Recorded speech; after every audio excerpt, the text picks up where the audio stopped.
പാലാ നഗരസഭാ തർക്കങ്ങളിലെ സമവായ ശ്രമങ്ങൾക്ക് തിരിച്ചടിയായി ഹൈക്കോടതി ഉത്തരവ്. കൊട്ടാരമുറ്റം ബസ് സ്റ്റാൻഡിലെ പുതിയ ഓട്ടോ സ്റ്റാൻഡിന്റെ പ്രവർത്തനം അവസാനിപ്പിക്കാൻ കോടതി ഉത്തരവിട്ടു. നഗരസഭയുടെ അനുമതിയില്ലാതെ പുതിയ സ്റ്റാൻഡ് സ്ഥാപിക്കാൻ കൗൺസിലർ ബിജു മാത്യൂസ് നീക്കം നടത്തിയതാണ് തർക്കങ്ങൾക്ക് തുടക്കമിട്ടത്. സമവായ ശ്രമങ്ങളുടെ ഭാഗമായി സ്റ്റാൻഡ് പുനഃസ്ഥാപിക്കാൻ ധാരണയെടുത്തിരുന്നു. കോടതി ഉത്തരവ് വന്നതോടെ സമവായ ഫോർമുലയിലെ പ്രധാന നിർദ്ദേശമാണ് ഇനി നടപ്പാക്കാനാകാതെ വരുന്നത്.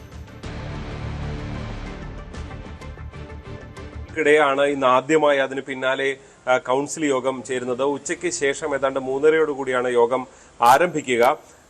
ഏതാണ്ട് തർക്കം പരിഹരിച്ചു എന്നായിരുന്നു കോൺഗ്രസിന്റെ നിലപാട്. പക്ഷേ ഈ പ്രശ്നങ്ങളെല്ലാം പരിഹരിക്കുന്നതിന് ഏറ്റവും പ്രധാനപ്പെട്ട ഉപാധിയായി വെച്ചിരുന്നത് കൊട്ടാരമുറ്റം സ്റ്റാൻഡിലെ ഓട്ടോ സ്റ്റാൻഡ് പുനഃസ്ഥാപിക്കുന്നതുമായി ബന്ധപ്പെട്ടാണ്.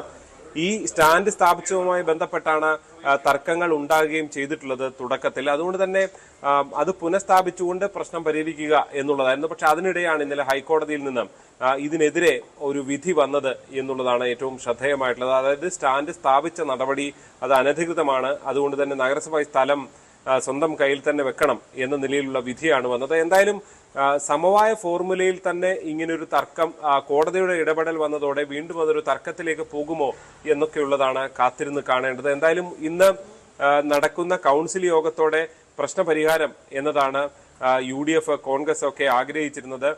പരസ്യ പ്രതികരണങ്ങൾ ഉൾപ്പെടെ വിലക്കിക്കൊണ്ടാണ് ഇരുപക്ഷത്തെയും ഇപ്പോൾ സമവായത്തിലൂടെ മുന്നോട്ട് പോയിട്ടുള്ളത്. എന്തായാലും നിലവിൽ മറ്റ് അവിശ്വാസങ്ങളൊന്നും മുന്നിലില്ല എന്നുള്ളത് ഒരു പരിധിവരെ UDFനെ സംബന്ധിച്ച്, കോൺഗ്രസിനെ സംബന്ധിച്ച് ആശ്വാസമാണ്. പക്ഷേ ഇന്നത്തെ കൗൺസിൽ യോഗത്തിൽ ഉൾപ്പെടെ കൂടുതൽ തർക്കങ്ങൾ ഉണ്ടാകുമോ എന്നുള്ളതാണ് കാത്തിരുന്നു കാണേണ്ടത്.